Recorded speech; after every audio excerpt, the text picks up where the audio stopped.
Inicio les vamos a pedir, por favor, revisen sus teléfonos para que estos estén o en modo silencioso o bien apagados para que no tengamos interrupciones durante el desarrollo de las diferentes exposiciones.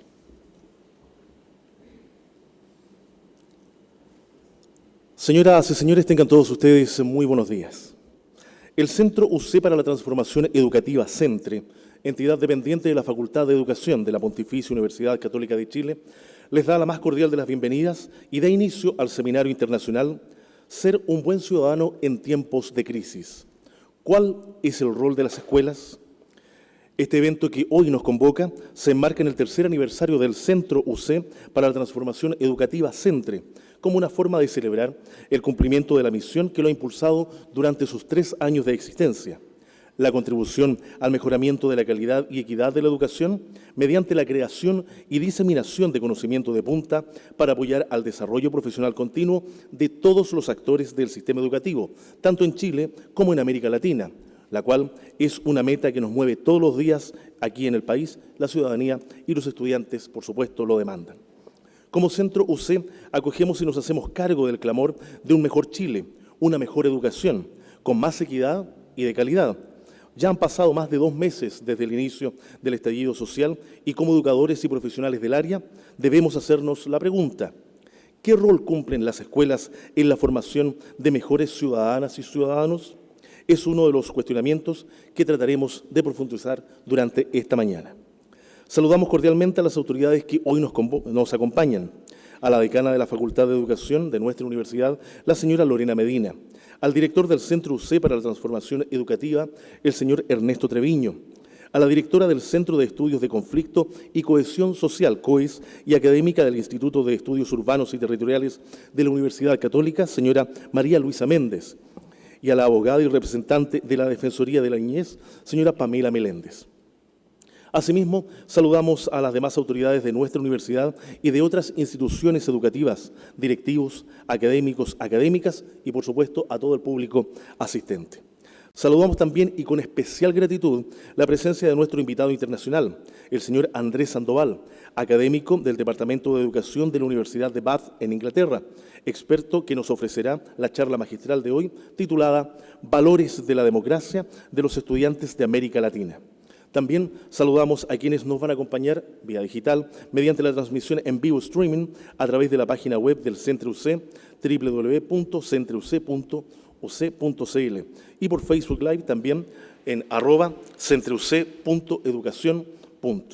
A continuación, queremos, para dar inicio a esta ceremonia de inauguración, escuchar las palabras que compartirá con nosotros nuestra decana de la Facultad de Educación, señora Lorena Medina.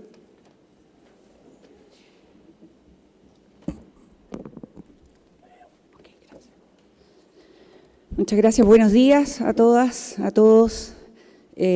Quisiera decirles que es muy grato para mí darles la bienvenida a este seminario que tiene un nombre bien convocante: ser un buen ciudadano en tiempos de crisis. ¿Cuál es el rol de las escuelas? que se enmarca en el tercer aniversario de nuestro Centro UC, nuestro Centro para la Transformación Educativa. Quisiera comenzar saludando a los invitados, invitadas que participarán hoy en este panel, a Andrés Sandoval, a Pamela Meléndez, al director del Centro UC, Ernesto Treviño, también al director ejecutivo Felipe Salazar, al director del Centro para la Justicia Educacional Andrés Bernasconi, que también nos acompaña hoy día, a todo el equipo del Centro UC, académicas, académicos que veo por ahí y estudiantes, futuros profesores, profesoras. Muy bienvenidos todos y todas. Llevamos 3 años ya embarcados en la tarea de dar formación y acompañamiento profesional a las y los docentes en ejercicio. Hemos reconceptualizado la idea de extensión por una de formación a lo largo de formación, no de formación, por una de formación a lo largo de toda la vida profesional docente, dando también cuerpo y estructura a la nueva ley de carrera docente, del sistema de desarrollo profesional más bien, así como haciéndonos cargo de su profesión y evaluando constantemente la formación que entregamos por un control de calidad férreo, y así como estudios de impacto de la formación que entregamos. Queremos encarnar así la idea de mejora continua y de transformación. En esa línea quisiera aprovechar de agradecer y felicitar el trabajo del Centro UC a través de su director Ernesto Treviño, su director ejecutivo Felipe Salazar, a todo el equipo del centro, que en estos 3 años han construido realmente una nueva forma de hacer formación a lo largo de toda la vida y una entidad que ya va teniendo un espacio importante en la formación continua de profesores chilenos y también latinoamericanos, asesorando a instituciones y gobiernos también en sus reformas, como es el caso de Paraguay. Mis más sinceras felicitaciones por los logros y avances, así como los aportes de mejora a la formación docente en Chile. En este seminario y tercer aniversario, el Centro UC ha optado a enfocarse por un tema altamente contingente, con una pregunta central para las instituciones escolares. ¿Qué rol tienen las instituciones en la formación de las personas como buenos ciudadanos? Pregunta especialmente relevante en el tiempo que vivimos. Día a día necesitamos concebir los diferentes espacios que se dan en la escuela como oportunidades de aprendizaje para el diálogo, la discusión, la deliberación y la reflexión. De este modo, incrementar las oportunidades para el desarrollo del pensamiento crítico y la participación social, que esperan ser una meta lograble. Pero estas cuestiones requieren previamente de la promoción de la autonomía, de la confianza de las y los estudiantes para una participación posicionada e informada, siendo agentes sociales de la comunidad en la que viven. Considerar junto a ello que la formación en ciudadanía comienza en la escuela como una primera esfera de experiencia social, de encuentro con otros diversos, más allá de la familia, con quienes se convive y se construye comunidad, lo que refuerza también la cohesión social. La formación cívica ha estado presente en las escuelas chilenas desde hace más de un siglo, con diferentes enfoques y especialmente considerándola como una asignatura especializada o como un contenido transversal también, pero siempre con un modo en el que se restringen temáticas relevantes y de una mirada más amplia en términos de ciudadanía. Sin duda que sí, no solo por la contingencia que nos obligó a operar de esta manera, necesitamos y estamos en gran deuda respecto de esa formación. Hemos puesto poca atención, o más bien focalizada temáticamente, de un modo más bien teórico que práctico, en formas de gobierno y democracia, disociadas de cuestiones tan relevantes como la educación en derechos humanos, casi siempre ligada solo a la historia vivida en tiempos de dictadura y no en una mirada más amplia. Debemos reconceptualizar y repensar de un modo más amplio esa formación escolar y la inicial docente, hoy más que nunca en medio de una crisis que nos muestra nuestra falta de formación acerca de cómo convivir de modo respetuoso, participando activamente a través del ejercicio de una ciudadanía crítica y responsable. Es urgente comprender que necesitamos de una formación para la vida y para el convivir en el ejercicio de esa ciudadanía que esperamos en diversas dimensiones de la vida en sociedad y de modo democrático. El trabajo de la escuela debe considerar la promoción de esa comprensión más amplia y diversa del concepto de ciudadanía, pero también los derechos y deberes que esta conceptualización conlleva, especialmente para niños y jóvenes. Las presentaciones de hoy día pondrán el foco en ellos y en el rol de la escuela para esa formación ciudadana que promueva una democracia participativa, representativa y que genere la expectativa de bien común para todas y todos los ciudadanos y ciudadanas. Quiero decirles gracias a todos por venir, por estar aquí, por compartir un espacio que creemos muy necesario y ojalá sea un aporte a la deliberación y a la reflexión acerca de un tema que es de urgente formación, tanto para las universidades que formamos docentes como para las escuelas y los profesores en ejercicio. Muchas gracias y ojalá aprovechemos esta oportunidad de aprendizaje.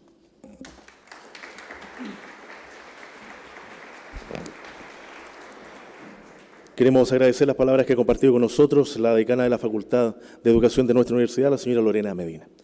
Antes de dar inicio a las presentaciones, les queremos comentar y también invitar muy cordialmente a que puedan difundir lo que son los contenidos de este seminario y de esta actividad a través de sus redes sociales, en lo que es la cuenta, por supuesto, de Twitter del Centro UC, que es @CentroUC, y en Facebook a través de @centrouc.educación. Ahí, por supuesto, podrán realizar sus comentarios y también difundir un poco más lo que son los contenidos de esta mañana. También les queremos comentar que las inquietudes y preguntas que tengan durante el desarrollo de las exposiciones las pueden formular de manera escrita y cuando volvamos de la pausa serán planteadas en la mesa de conversación por el moderador, a quienes, por supuesto, estarán participando de este espacio. Vamos a dar inicio a la primera exposición de esta mañana y para ello vamos a invitar al director del Centro UC para la Transformación Educativa, el señor Ernesto Treviño, quien nos expondrá el tema El rol de la escuela para promover la ciudadanía entre los jóvenes en Chile. Director, muy bienvenido. Adelante. Muchas gracias. ¿Se escucha? ¿Sí? ¿Se escucha? Sí. Muy buenos días. En primer lugar, quisiera agradecer a la decana por la inauguración y por sus palabras en su apretadísima agenda. De hecho, va a tener que retirarse un poquito antes de que terminemos el primer bloque, pero muchas gracias, decana. Quiero agradecer también a nuestras invitadas y nuestro invitado, a María Luisa Méndez, directora del COES, a Pamela Meléndez, de la Defensoría de la Niñez, y a Andrés Sandoval, profesor de la Universidad de Bath, como a mi colega Andrés Bernasconi, director del Centro de Justicia Educacional, y también a todo el equipo CENTRE, Felipe Salazar, y todo el equipo que nos ha apoyado en la organización de este seminario, y muy especialmente a todos ustedes por estar el día de hoy aquí, que sabemos hasta la semana pasada no sabíamos si íbamos a tener seminario por las condiciones sociales, y porque estamos justo en la primera línea aquí. Entonces no sabíamos si íbamos a alcanzar a tenerlo. Estoy muy contento de que podamos tenerlo y muy agradecido de que todos ustedes nos acompañen el día de hoy. Yo voy a ser muy breve y voy a presentarles un resumen de un conjunto de investigaciones que hemos estado llevando a cabo junto con distintos equipos nacionales e internacionales para entender el rol de las escuelas en términos de la ciudadanía.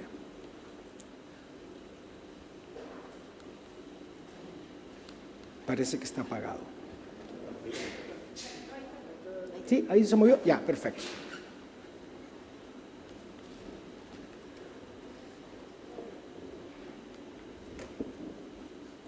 ¿Ese es? Ya, muy bien. Bueno, en primer lugar, tenemos que enfrentarnos a la realidad de que existe malestar ciudadano en América Latina. Y los factores del malestar ciudadano son bastante claros, ¿sí? Hay altas tasas de desaprobación del quehacer político, por un lado. Hay una gran desafección política entendida como el sentimiento de pérdida de poder de la ciudadanía y un distanciamiento muy grande del proceso político y una desconfianza profunda en los partidos políticos y en la política. Los jóvenes, por lo tanto, se sienten menos atraídos a participar en los canales institucionales que ofrecen las democracias. Y aquí tenemos que calificar muy bien el tema de los canales institucionales que ofrecen las democracias, que tal vez no son unos canales muy fluidos para fomentar la participación y para que se observe la incidencia de la población en la toma de decisiones. Pero también es cierto que los jóvenes desarrollan otras formas de participación civil y política, basadas en movimientos culturales. Y Chile es un país bien paradigmático en torno a eso. Hemos tenido desde 2006 en adelante 3 enormes protestas sociales, al menos 3 movimientos sociales muy importantes, en muchos de ellos con jóvenes participando, pero estos mismos jóvenes no necesariamente son atraídos a los vehículos o a las formas tradicionales o formales de participación. Y en primer lugar les voy a hablar de uno de los trabajos que tiene que ver con cómo son los perfiles de ciudadanía de los jóvenes en América Latina. Y ahí hay 3 preguntas de investigación: cuáles son los perfiles, cómo se distribuyen en los países de la región y qué variables sociodemográficas se asocian a esas características de los perfiles. Bueno, en primer lugar es necesario entender estos perfiles se basan en la participación política, y la participación política tiene que ver con 3 elementos. Por un lado, la capacidad o acciones para influir en los representantes de gobierno. Por otro lado, acciones relacionadas con la participación en la sociedad civil. Y por último, acciones que se realizan en torno al ejercicio de la ciudadanía, protestas, manifestaciones, etcétera, etcétera. Y la participación tiene 3 aspectos comunes. En primer lugar, involucra distintos focos, ¿sí? Por un lado está la participación en la vida social, en actividades barriales y comunitarias. Eso es participación política muy importante. Por otro lado, se incluye acciones que se desarrollan tanto dentro como fuera y en contra de la institucionalidad. Entonces, y aquí entramos en un ámbito para entender de una forma mucho más amplia el proceso de participación política. Solemos entender la participación política principalmente desde el punto de vista formal y participación en las elecciones. Sin embargo, tenemos otras formas de participación. Y además se incorpora acciones de carácter individual como de carácter colectivo. Y por lo tanto, la participación se puede definir como un conjunto, primero multidimensional, en segundo lugar, incluye acciones tanto individuales como colectivas para influir en la vida cívica y comunitaria, y usa tanto medios institucionales como extrainstitucionales. Y esto ya nos abre el paraguas de la participación política y la desafección que nombraba al principio. La distancia con el sistema político muchas veces tiene que ver con la incapacidad de ese sistema de procesar algunas de las demandas, como lamentablemente hemos visto en los últimos días. Para este estudio y para el resto de los datos y de los hallazgos que voy a mostrar, utilizamos el estudio internacional de educación cívica y ciudadanía de la IEA, tanto del 2016 como del 2009, y en este en particular analizamos la disposición a participar en protestas legales, ilegales, actividades electorales, políticas y también a participar en actividades escolares.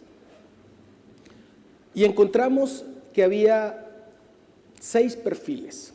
Me van a disculpar porque los colores que vienen en la siguiente gráfica son distintos a los colores que vienen aquí, pero voy a tratar de hacer mi mejor esfuerzo.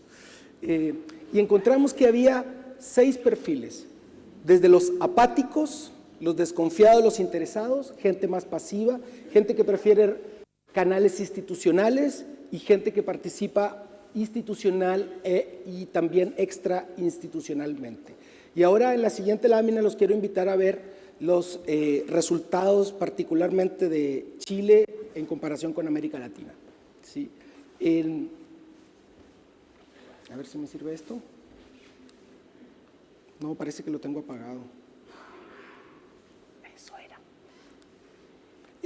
Fíjense que en Chile nosotros solemos pensar que los estudiantes son apáticos, pero solamente un 7% de ellos nos aparece como apáticos en este análisis. ¿Sí? Es bien interesante que hay una cuarta parte que están interesados en la participación política, ¿sí? Y hay un 31% que son institucionales, que les gusta la participación a través de canales institucionales, ¿sí? Y solamente un 10% de pasivos. Ahora, este 25% aproximadamente de interesados probablemente son aquellos que se movilizan cuando existe una situación social que consideran que requiere de una participación masiva. Y es probablemente lo que hemos estado viendo en estos últimos meses. Ojo, no estoy diciendo que nosotros lo hayamos anticipado, ni mucho menos, todo lo contrario, ¿sí? Es una interpretación que estoy haciendo ex post. Y una de las cuestiones interesantes que aparecen en los perfiles es que los perfiles tienen unas ciertas distribuciones muy llamativas. En primer lugar, las mujeres son mejores ciudadanas.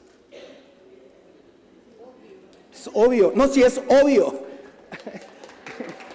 Eso es.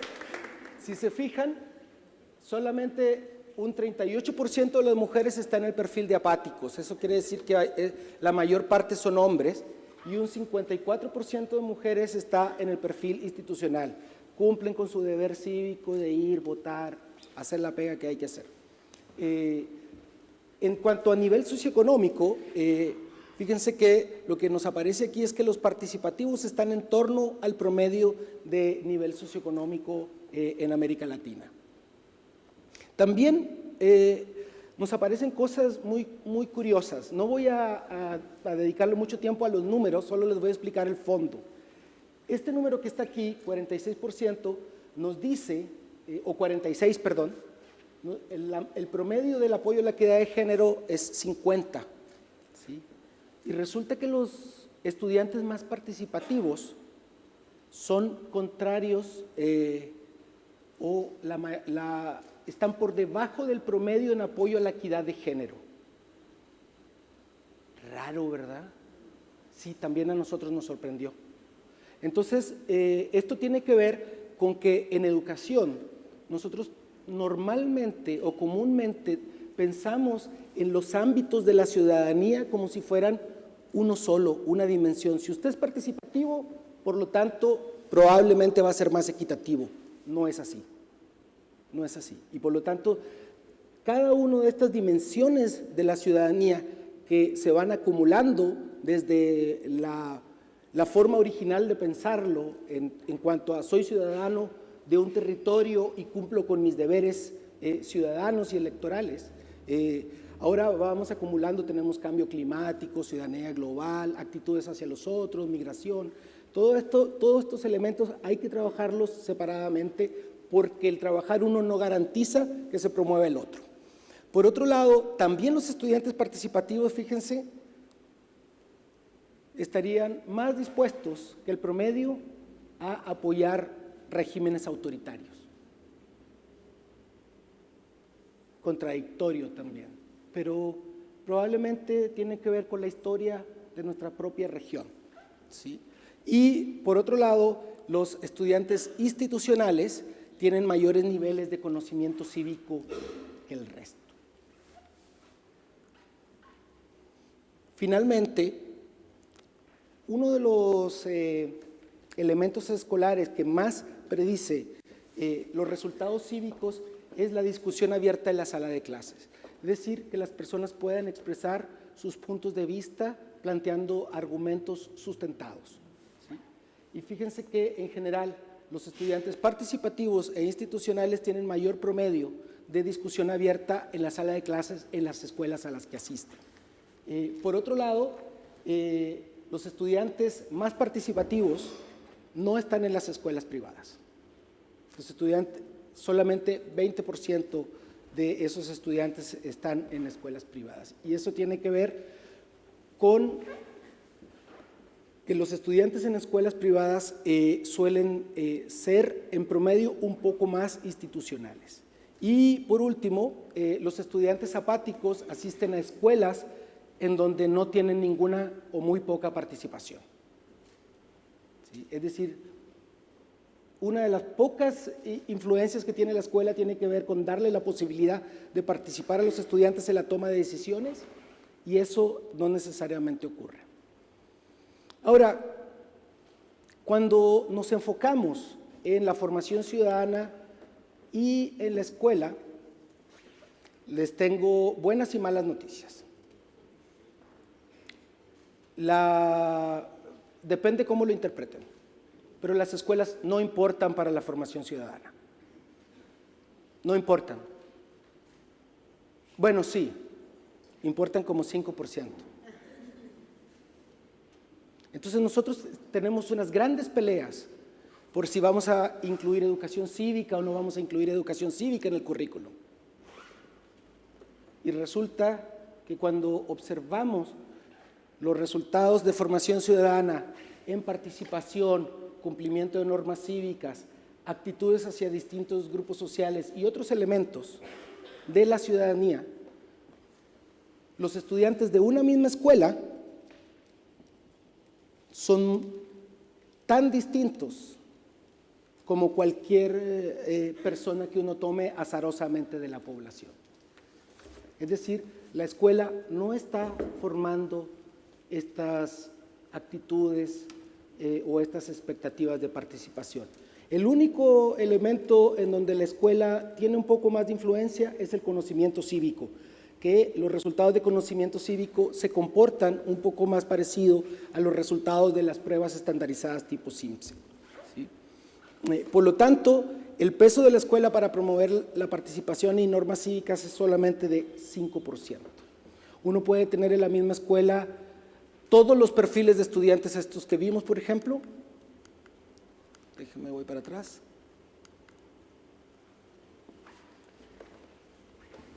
Uno probablemente va a encontrar estudiantes de todos los perfiles estos en una misma escuela. Ahora, esto es bueno y es malo, ¿sí?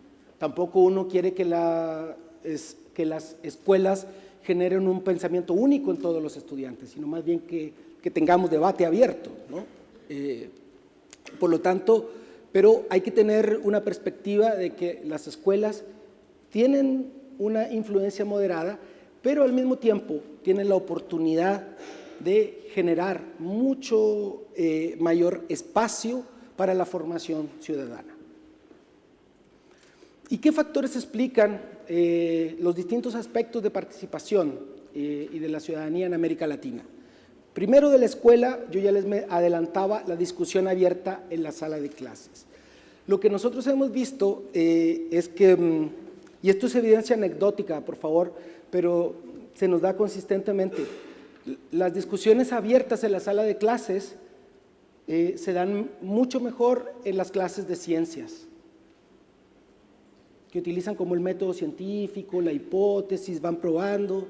En las clases de historia y de ciencias sociales, las peores, en el sentido de que el profe habla y habla y habla así latero como yo ahora y no deja que los estudiantes opinen. Y además muy enfocado, muy enfocado, por ejemplo, en temas de historias, de fechas, de línea de tiempo y muy poco enfocado en las habilidades ciudadanas. La otra es la participación de los estudiantes en las escuelas, que participen en distintas instancias de toma de decisiones. Ojo, esto no quiere decir triestamentalidad ni nada, sino distintas instancias de toma de decisiones. El conocimiento cívico de los estudiantes es muy importante. Yo personalmente tengo reticencia al tema de conocimiento cívico, justamente por lo que mencionaba la decana en su introducción, que a veces vemos esto como algo muy teórico. Pero entender cómo funciona el sistema político, entender cuáles son mis derechos y obligaciones como ciudadano, me protege de elementos como, por ejemplo, apoyar el autoritarismo, tolerar la corrupción, entre otros. ¿Sí? Y del contexto, fíjense que del contexto, salvo en el caso del conocimiento cívico, los antecedentes cívicos de los estudiantes son el predictor más importante, ¿sí? Por ejemplo, que estén interesados en apoyar partidos políticos, que en su hogar discutan temas sociales y políticos, que participen en actividades comunitarias alrededor de su hogar o de su escuela, que tengan ellos mismos, además de su hogar, interés en temas sociales y políticos, que tengan un buen grado de confianza en la democracia y también autoeficacia en el sentido de sentirse capaces de influir en la toma de decisiones. Y para concluir, ustedes lo leen claramente, seguro, yo no leo nada en esa pantalla que está ahí, pero las conclusiones son las siguientes. En primer lugar, los jóvenes no son apáticos ni despreocupados por la democracia. Simplemente no confían en el funcionamiento del actual sistema democrático. Se interesan por los asuntos en momentos clave, como el que estamos viviendo socialmente ahora. Pero no cuentan en las democracias, ni en Chile ni en América Latina, con canales directos de participación. Las mujeres son mejores ciudadanas en todas y cada uno de los atributos de la ciudadanía, en todos y cada uno. Y ayer restringimos la participación paritaria de las mujeres en una asamblea constituyente, una vergüenza, una vergüenza. Sí. Bueno, los jóvenes también consideran la participación como un conjunto de herramientas, ¿sí? No es que voy a participar en las elecciones y después no voy a la marcha o viceversa, sino tienen todas esas herramientas, la ven como si estuvieran a su disposición. Los atributos de la ciudadanía, yo ya les mencionaba, son multidimensionales. Tener un atributo positivo desde el punto de vista democrático en un ámbito no te garantiza que tengas un atributo positivo en otro ámbito. Sí. Las escuelas tienen poca influencia para promover la ciudadanía. Yo tengo la hipótesis de que eso además tiene que ver con la manera en que nosotros pensamos en la ciudadanía en las escuelas. El capital cívico, ya les mostré, es uno de los principales elementos que promueven estos resultados ciudadanos o de formación ciudadana. Y esto es muy interesante porque, a diferencia del resto de los resultados educativos que están fuertemente influenciados por el nivel socioeconómico, en este caso no. Son más importantes los antecedentes cívicos, ¿sí? Y para cerrar, la construcción de la ciudadanía debe verse como un proceso de desarrollo humano de largo plazo. No es que con educación cívica en tercero medio vamos a formar ciudadanos. Tiene que ver cómo los formamos desde pequeños. Para darles un ejemplo, tengo estudiantes de educación parvularia que van a hacer sus prácticas y en las escuelas muchas veces les enseñan a los niños en nivel de transición 1 y 2, pre-kinder y kinder, que hay que reciclar. Y les enseñan en la pizarra, hay que reciclar, el mundo se contamina, y después agarran todos los plásticos que tienen y todo lo botan ahí a la basura igual. ¿Sí? Teórico, no práctico. ¿Sí? Tenemos que cambiar ese foco. Y por último, Chile parece una paradoja en el mundo porque es como el país del neoliberalismo, el país que ha creado consumidores, el país que no se ha preocupado por la educación cívica, pero al mismo tiempo el país donde hemos tenido unos movimientos sociales que han impactado fuertemente a la política pública, pero han impactado también fuertemente la manera en que pensamos. Y para cerrar, solamente algunas de las referencias que las voy a dejar ahí. Ahí está todo el equipo que ha participado en estas investigaciones, y voy a aprovechar de hacer un anuncio. En 2020 estamos escribiendo un libro que se llama Buena Ciudadanía alrededor del mundo. Abril-mayo debería estar listo, de acceso abierto en internet para cualquiera que pueda bajarlo, ¿sí? Así que muchísimas gracias por su atención y muchas gracias por venir el día de hoy.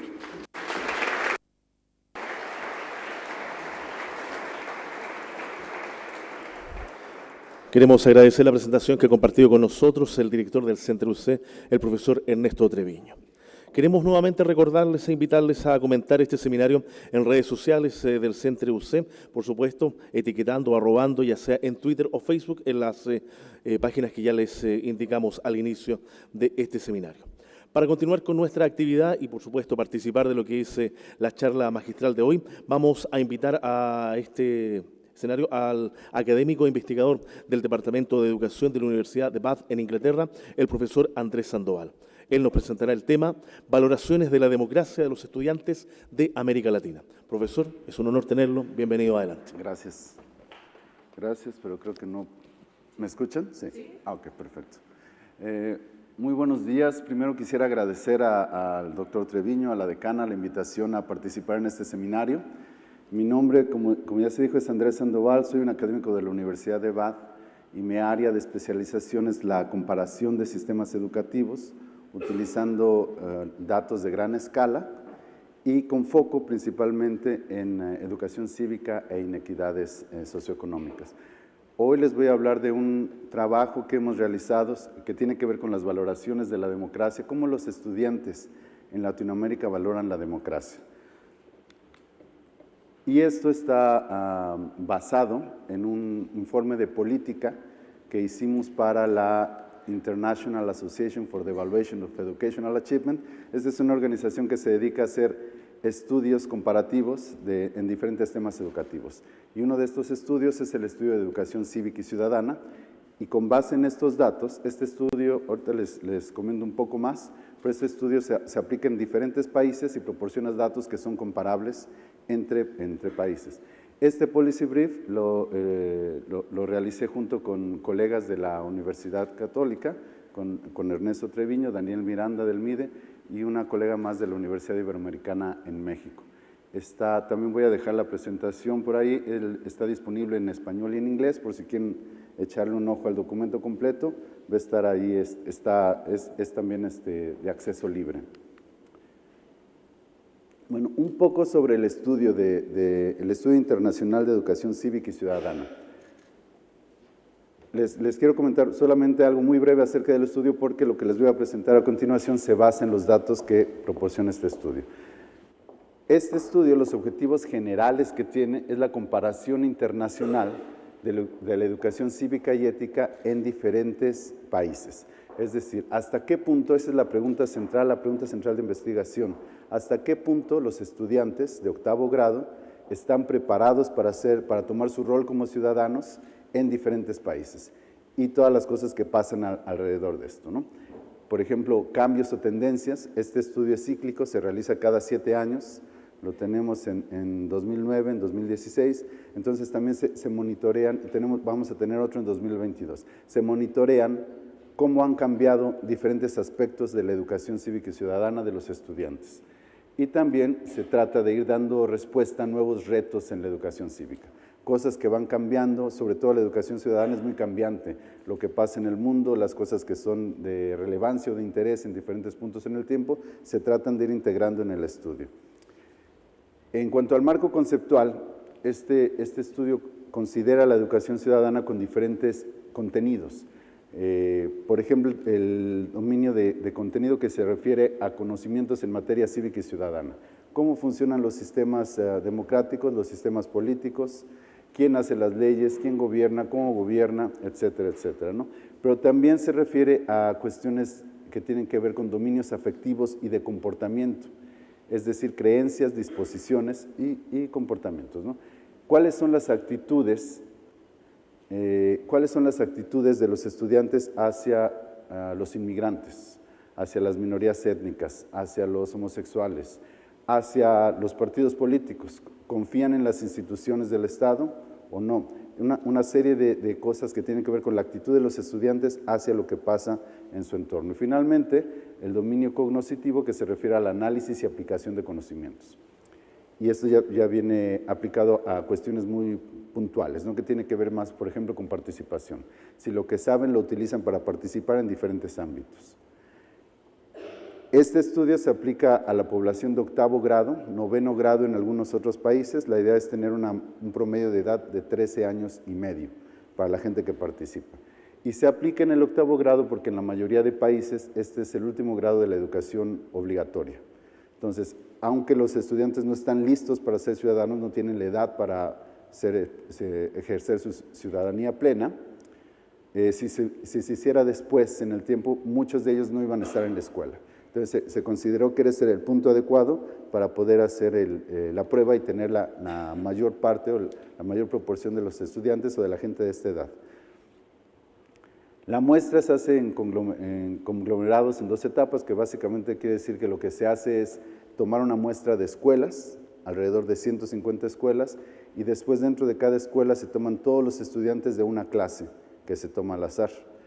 Y con esto se tiene una muestra representativa de cada país.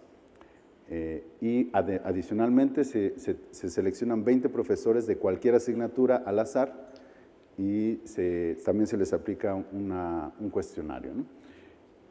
Es importante decir que con este método se asegura que cualquier cosa que se diga sobre el estudio es representativa de todos los estudiantes de 13 años y medio en el país. Y más allá de eso es comparable. Cualquier cosa que digamos de un país se puede comparar en el otro país, ¿no? Tenemos datos disponibles desde 1999, que es un estudio ligeramente diferente, pero sobre el mismo tema, 28 países. En 2009 se aplicó en 38 países alrededor del mundo, en 2016 en 24 y para 2022 se están reclutando países en este momento. No sabemos exactamente cuántos vaya a haber. Si tienen curiosidad también por los datos o por saber más del estudio, pueden ir a ese sitio de internet. Los datos son de libre acceso y además hay muchos más materiales, ¿no? Reportes internacionales, reportes nacionales, infografías, otros informes de política pública, etc. Algunos puntos de partida. Estos resultados se recolectaron en 2016, pero se liberaron en 2017. Cuando se liberaron, cuando se escribió, se publicó el informe internacional, uno de los datos que más llamó la atención en América Latina fue que 2/3 partes de los estudiantes en los países latinoamericanos que participaron dijeron que apoyarían a una dictadura bajo ciertas circunstancias. Y estas eran. La pregunta básicamente es, ¿hasta qué punto apoyarías una dictadura si esta trae consigo orden y seguridad? Y había otra pregunta que decía, ¿hasta qué punto apoyarías una dictadura si esta trae consigo beneficios económicos? En promedio, en la región, 2/3 partes de los estudiantes dijeron que apoyarían una dictadura bajo estas condiciones. De inmediato, este fue un resultado que se posicionó en los medios, en los periódicos, y empezó a causar mucha discusión. A mí bueno, cuando esto sucedió, la gente de la IEA, de la organización que hace el estudio, nos contactó y nos pidió que hiciéramos un informe de política profundizando en ese resultado, porque este es un simple promedio, ¿no? Tomas el promedio y ves que 2/3 partes dicen que apoyan una dictadura. Entonces dijeron, pueden hacer un estudio para profundizar, tratar de buscar dentro de la misma base de datos qué características, qué factores podrían explicar esta preferencia, que es sorpresiva, sorprendente, de los estudiantes. Entonces, bueno, ese fue el task, la cosa que teníamos que hacer, y nosotros lo que pensamos, una cosa que a mí me sorprendió fue que la mayoría de los periódicos lo que decían es el sistema, la mayoría de los estudiantes latinoamericanos apoyan una dictadura, el sistema educativo nos está fallando, las escuelas nos están fallando, los profesores nos están fallando. Y yo lo primero que pensé es, bueno, ¿hasta qué punto esto es una cuestión de las escuelas? ¿Hasta qué punto podemos responsabilizar al sistema educativo, a los maestros, de lo que está pasando, de este resultado que es sorpresivo? Entonces, una primera cosa que hicimos fue buscar características no solo de la escuela, sino también del contexto, que pudieran relacionarse de algún modo con la preferencia de los estudiantes por una dictadura, ¿no? Entonces, eso es como dividimos el policy brief y es como voy a dividir ahora la presentación. ¿Qué características de la escuela se asocian con este resultado? ¿Qué características de las familias, del contexto familiar? ¿Y qué características del sistema político en términos más generales se asocian con este resultado? Además de poder identificar posibles implicaciones para la política pública. El primer resultado que tiene que ver con la escuela, y es algo que ya comentaba Ernesto, es que el conocimiento cívico se asocia de manera negativa con el apoyo a las dictaduras. ¿Qué quiere decir esto? A mayor conocimiento cívico de los estudiantes, menor es la probabilidad de que prefieran una dictadura. Tiene sentido, como decía Ernesto, el conocimiento cívico se puede considerar como un factor protector. Si los estudiantes saben cómo funciona el sistema político, tendrán mayores elementos para juzgar si una dictadura es una cosa buena o una mala. Entonces, como podemos ver aquí en esta gráfica, lo que hicimos fue dividir a los estudiantes de cada país en dos grupos. Los que apoyarían una dictadura, si esta trae seguridad y orden, y los que no apoyarían una dictadura. Y después, para cada grupo, calculamos el promedio de conocimiento cívico. Entonces, la escala de conocimiento cívico va de 0 a 1000, pero es una escala, no es real. Nadie tiene 1000 puntos, nadie saca todas las preguntas correctas, ¿no? El promedio internacional es de 500 puntos. Entonces, lo que podemos ver es que en Chile, los estudiantes que no apoyarían una dictadura se ubican cerca de la media internacional, ¿no? De 500 puntos en la prueba de conocimientos cívicos. Y los que sí apoyarían una dictadura se ubican 30, 40 puntos por debajo. Esto es mucho. Cuando hablamos de esto, ha habido algunos cálculos que nos dicen que 30 puntos en esta prueba equivalen a un año de escolaridad aproximadamente. Entonces, hay una gran diferencia en cuanto al conocimiento cívico de los estudiantes que apoyarían y los que no una dictadura. Y es el mismo caso en los demás países de la región. En Colombia es el mismo caso, en México, en Perú y en la República Dominicana. Cada país, como pueden ver, tiene diferentes niveles de conocimiento cívico en general, pero en todos los casos, en cada país, los estudiantes que apoyarían una dictadura, si ésta trae seguridad y orden, tienen un conocimiento cívico menor. Si vemos la gráfica de conocimiento cívico promedio de los estudiantes que apoyan o no a las dictaduras, si estas traen beneficios económicos, la historia es muy similar. En el caso de Chile es un poco los estudiantes que dicen que no apoyarán la dictadura, incluso si esta trae beneficios económicos, se ubican por arriba de la media internacional, y los estudiantes que dicen que sí la apoyarían se ubican por debajo. Y aquí la distancia es incluso mayor. Y es la misma tendencia, el mismo patrón lo podemos observar en los demás países. Dicho sea de paso, la raya roja es el promedio y los rombos negros son el intervalo de confianza, ¿no? el margen de error. Entonces, bueno, este es el primer resultado que tenemos con respecto a las escuelas. Ahora, con respecto a las familias, también encontramos que la comunicación con los padres, la frecuencia de la comunicación con los padres sobre temas políticos y sociales se asocia también de manera negativa con el apoyo a las dictaduras. Mismo caso, ¿no? Hay una pregunta que se les hace a los estudiantes que les dice, ¿qué tan frecuentemente platicas con tus padres acerca de temas políticos y sociales? Entonces, aquí tenemos en las barras el porcentaje de estudiantes que apoyan a las dictaduras de acuerdo con la frecuencia con que hablan con sus padres de temas políticos y sociales. Entonces, todos estos son los que apoyan a las dictaduras. Pero entonces vemos, por ejemplo, en Chile, que el 60% de los estudiantes, casi el 60%, el 55% de los estudiantes que apoyan a las dictaduras, es esto aquí, el 55% de los estudiantes que apoyan a las dictaduras no hablan nunca con sus padres de temas políticos y sociales. En contraste, el porcentaje de estudiantes que apoyan o que apoyarían una dictadura y hablan diario de temas políticos y sociales con sus padres es menor al 10%. Y la misma tendencia vemos en todos los países, ¿no? Más marcado en República Dominicana, Chile, Colombia, México también, menos marcado en Perú, pero en todos los países vemos la misma tendencia. Mientras más hablen los estudiantes de temas políticos y sociales con sus padres, es menos probable que van a apoyar una dictadura. La cuestión es muy similar cuando se hace la pregunta si apoyarían una dictadura, si esta trae seguridad y orden.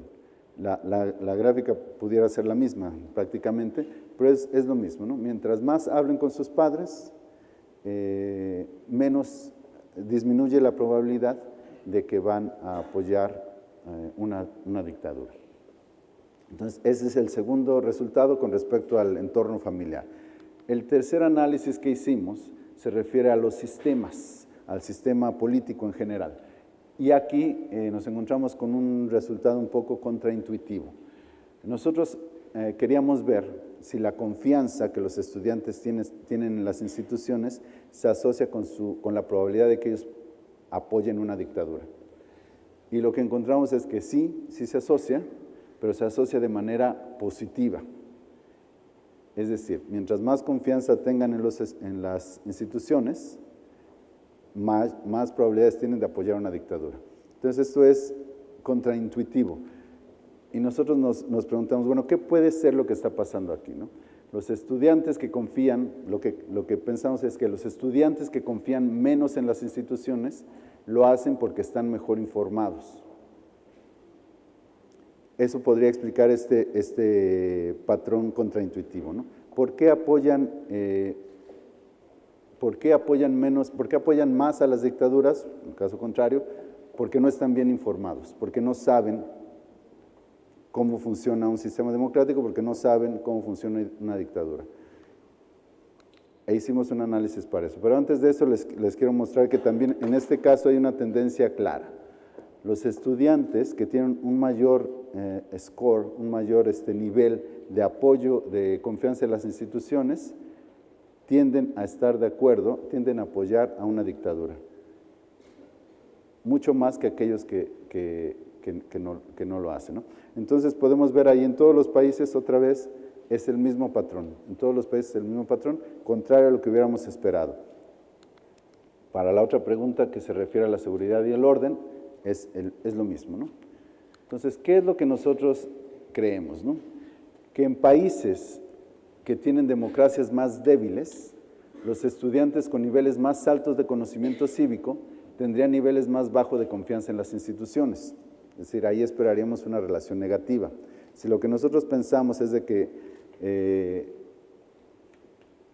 los que no apoyan a las instituciones lo hacen porque son críticos, y para ser críticos tendrían que tener un conocimiento cívico alto para que la hipótesis fuera cierta. Pero adicionalmente, nosotros tendríamos que ver, bueno, si eso es cierto para el caso de Latinoamérica, y nosotros podemos decir que en Latinoamérica los estudiantes que tienen mayor conocimiento cívico confían menos en las instituciones porque son más críticos. En los países donde las democracias funcionan bien, debería ser al revés. Los estudiantes críticos, los que conocen, reconocerían que la democracia está funcionando bien y luego entonces apoyarían más a las instituciones. Entonces, para eso nosotros tomamos información de otros países. Tomamos los 5 países que tenemos de Latinoamérica y tomamos también los 5 países que tienen una democracia fuerte. Hay diferentes formas de medir qué tan fuerte es la democracia en diferentes países. Una de las formas que existe es el índice de percepción de la corrupción. Entonces, si un sistema es corrupto, es una característica de una democracia débil, ¿no? Entonces, nosotros tomamos a los 5 países menos corruptos de acuerdo con este índice, que son Holanda, Finlandia, Suecia, Noruega y Dinamarca. Entonces, en esos países, cuando los estudiantes tienen mayor conocimiento cívico, confían más en las instituciones. Estas son las barras azules en la gráfica, en todos los países. Y, por el contrario, en los países latinoamericanos, Perú, República Dominicana, México, Colombia y Chile, esta asociación es negativa. Es decir, en los países de Latinoamérica, los estudiantes que tienen mayor conocimiento cívico no confían en las instituciones. Entonces, esto nos da indicaciones, nos sugiere que la hipótesis que teníamos para explicar este patrón contraintuitivo tiene apoyo, ¿no? Es apoyada por los datos. Y este es el tercer resultado que nosotros queremos mostrar. Los sistemas políticos, las características del sistema político también se asocian con la preferencia de los estudiantes o el apoyo de los estudiantes hacia las dictaduras. ¿Cuáles son las implicaciones de esto? Bueno, que las escuelas pueden promover los valores democráticos, pueden fortalecer el sistema democrático a través de la mejora de los aprendizajes. O sea, hay algo que las escuelas pueden hacer. Como decía Ernesto hace un rato, tal vez no es mucho, pero hay algo que se puede hacer desde la escuela. Pero no solo las escuelas, las familias también pueden hacer algo. Las familias, por supuesto, siempre y cuando tengan valores democráticos y platiquen con sus hijos, con sus hijas, tienen la posibilidad de incidir y de contrarrestar el riesgo, por ponerlo de algún modo, de que apoyen a una dictadura, ¿no? Tienen la posibilidad de fortalecer los valores democráticos de sus miembros, las familias. Y también las instituciones cívicas de cada país, políticas, pueden contribuir al desarrollo de valores democráticos en los jóvenes, mejorando su transparencia y erradicando las prácticas de corrupción. Entonces, vemos qué es lo que necesitamos en realidad. lo que hay que decir es que el cambio no se puede originar solamente en las escuelas, como originalmente se retrató en la prensa, de que era una falla de los sistemas educativos. No solamente, sí, es cierto que los sistemas educativos pueden hacer más, pero no se le puede achacar todo el peso a la escuela. Entonces, hay que hacerlo también, se tendría que hacer con políticas que se diseñen y se ejerzan en diferentes niveles de manera coordinada. Sí, políticas en la escuela, sí, fortalecer la educación cívica que se le da a los alumnos, pero también políticas que tengan que ver con lo que pasa en el ámbito familiar y en las instituciones, muy importante, ¿no? En las instituciones tienen un rol importante que jugar.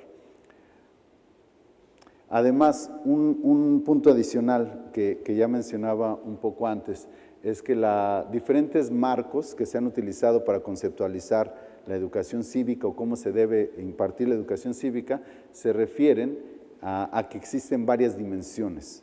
No es únicamente los conocimientos. La educación cívica no puede ser y no debe ser únicamente aprenderte cuántos diputados hay o quién hace qué leyes o cuántas cámaras. Tiene que ser también cosas que se refieran a las actitudes, a una cuestión socioemocional de relación con el sistema y también al comportamiento, a las prácticas, a la participación activa.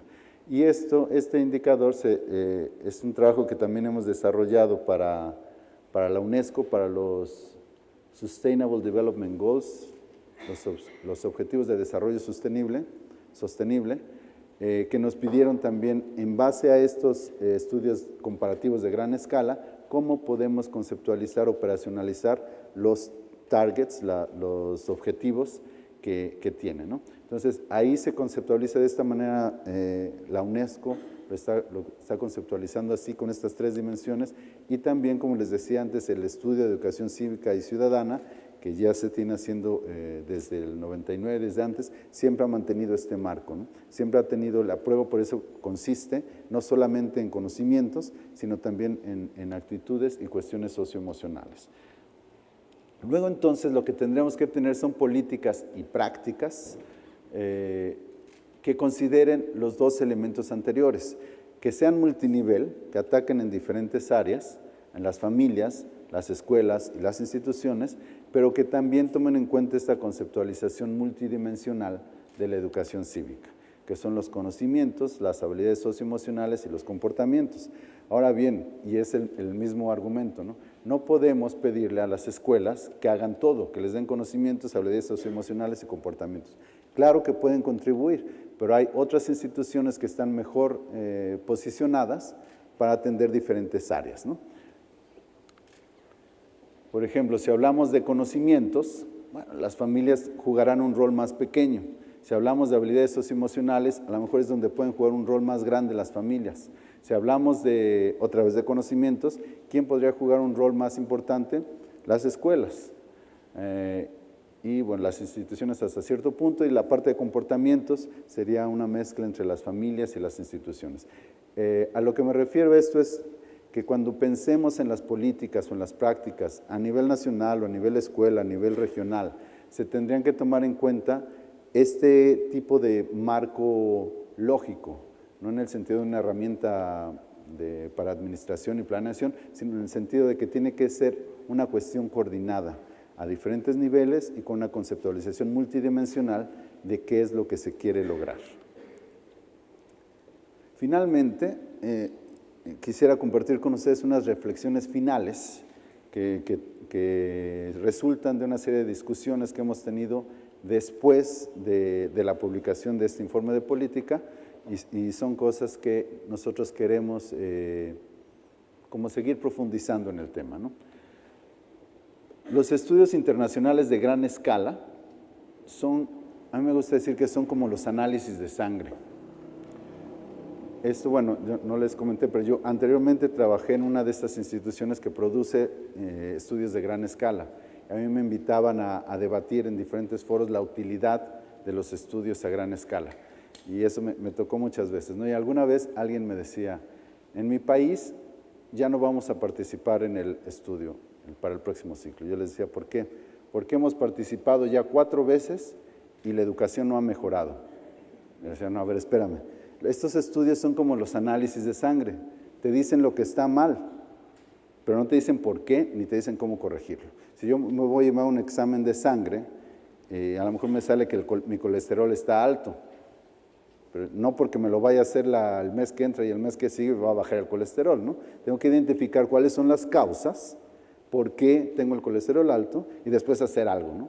El examen per se no me va a servir absolutamente de nada, pero es necesario para saber qué es lo que está mal. Y esto es lo que tenemos en estos estudios, en este análisis que yo les presenté. No te puede dar la fotografía completa. Sabemos, con base en estos datos, que los estudiantes en Latinoamérica apoyarían una dictadura bajo ciertas condiciones, pero no sabemos por qué. ¿Por qué está pasando? Sabemos que hay variables que se asocian a ello. Sabemos que si los estudiantes tienen mayor conocimiento cívico, apoyarían menos, que si platican más con sus familias, tienen menos probabilidades de apoyar, que si las instituciones fueran fuertes y confiaran en ellas, apoyarían menos una dictadura, pero no sabemos qué es lo que está pasando en la cabeza de los estudiantes cuando contestan la pregunta, ¿no? Y tenemos 2 hipótesis. La primera es que lo dicen porque no saben de lo que están hablando. Podría ser, que ellos dicen, yo apoyaría una dictadura, pero no saben qué es una dictadura. No saben qué es un sistema democrático. A lo mejor ellos piensan que no les gusta cómo están funcionando las cosas en este momento y la única alternativa que se les presenta ahí es un régimen autoritario, una dictadura, y dicen, bueno, eso, cualquier cosa que no sea lo que tenemos ahora. Entonces no se puede interpretar como un rechazo a la democracia como un concepto general, sino como un rechazo a la democracia tal y como se está implementando en el país donde ellos viven. Esa es una hipótesis. Pero la otra hipótesis es que lo dicen y saben de qué están hablando. Y en este caso podemos ver, no dictaduras como tales, pero regímenes autoritarios que están hoy por hoy instalados en diferentes países y que tienen buenos resultados en términos de desarrollo económico y en términos de seguridad.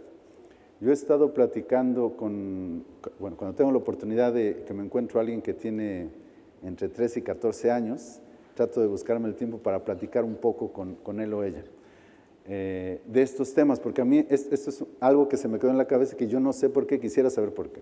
Entonces, en México, yo soy mexicano, entonces la última vez que estuve en México me senté a platicar con algunas personas. Otra vez esto es evidencia anecdótica, no es sistemática y no hemos hecho la investigación correspondiente.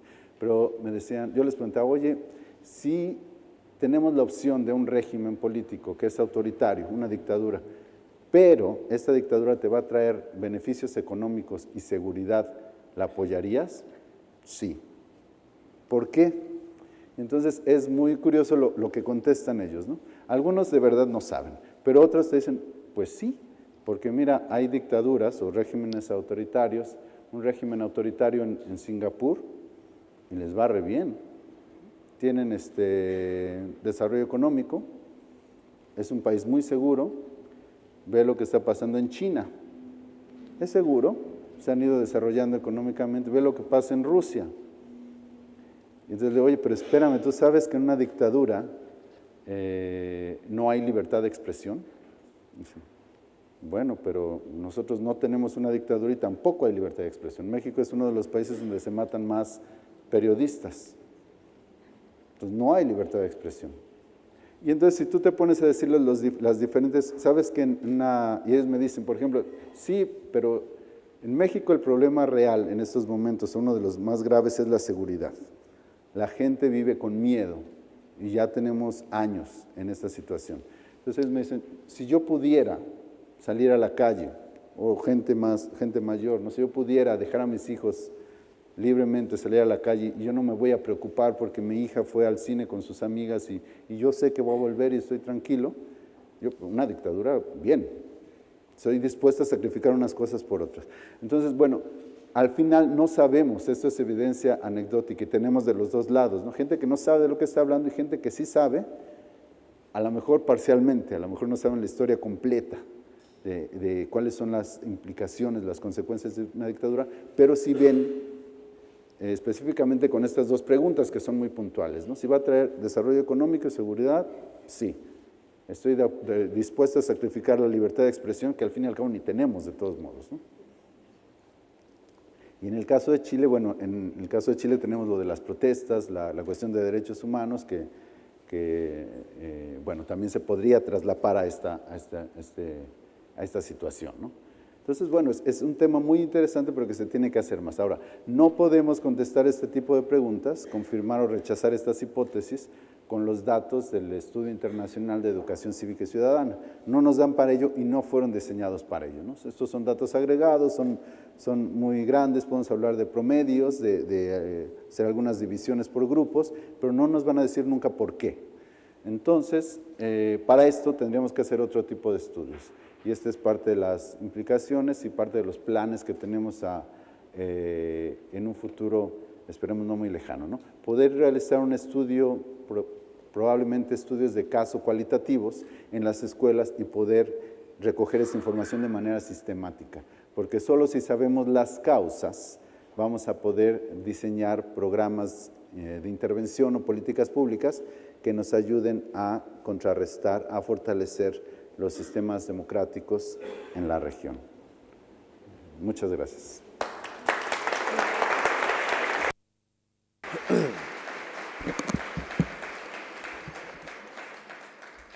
Valoraciones de la democracia de los estudiantes en América Latina, la interesante conferencia y exposición que nos presentaba el académico e investigador del Departamento de Educación de la Universidad de Bath en Inglaterra, el profesor Andrés Sandoval. Profesor, muchísimas gracias por su conferencia y por supuesto ha sido un honor poder escucharlo esta mañana.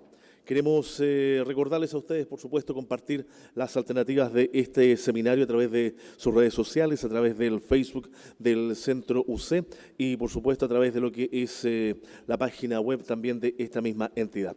Vamos a hacer una pausa, vamos a dar por finalizada esta primera parte, los dejamos cordialmente invitados a quedarse, por supuesto, para lo que es el panel de discusión. Haremos una pausa de 20 minutos, tomamos un café y volvemos puntualmente para poder seguir con la segunda parte de nuestro seminario. Disfruten el café, nos vemos en 20 minutos.